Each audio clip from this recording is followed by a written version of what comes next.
আসসালামু আলাইকুম। আজকে আমরা দেখব যে এখানে যে কিছু অপশন রয়েছে, আমরা গতকালকে দেখেছিলাম যে কিছু একক নিয়ে কথা বলেছিলাম। তো আজকে কথা বলবো আপনার এখানে যে এককগুলো আমরা নিয়ে কথা বলেছিলাম, ৬টি একক নিয়ে। আজকে আমরা কথা বলবো এখানে অপশন দেখতে পাচ্ছি আমরা যে এখানে হাইট দেখতে পাচ্ছি এবং এখানে ওয়াইড দেখতে পাচ্ছি। তো হাইট এবং ওয়াইডের কাজটা কি সেটা আমরা একটু আলোচনা করব। এখানে আমরা ওয়াইড দেখতে পাচ্ছি আর এখানে আমরা দেখতে পাচ্ছি হাইট। তো এবং হাইট এবং ওয়েট নিয়ে আমরা একটু কথা বলবো।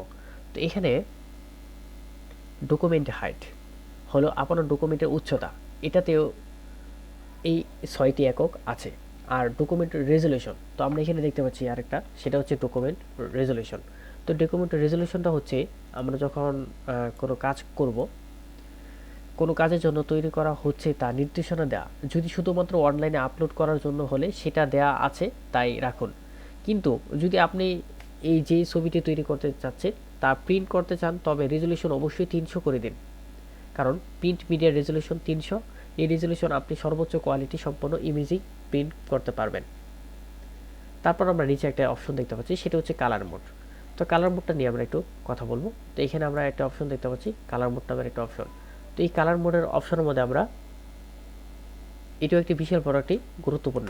তো এই কালার মোডের মধ্যে আমরা দুটি অপশনগুলো দেখতে পাচ্ছি। এখানে অনলাইনে আপলোড করার জন্য হলে RGB কালার মোড অবশ্যই সিলেক্ট করবেন, RGB কালারটা অবশ্যই সিলেক্ট করবেন।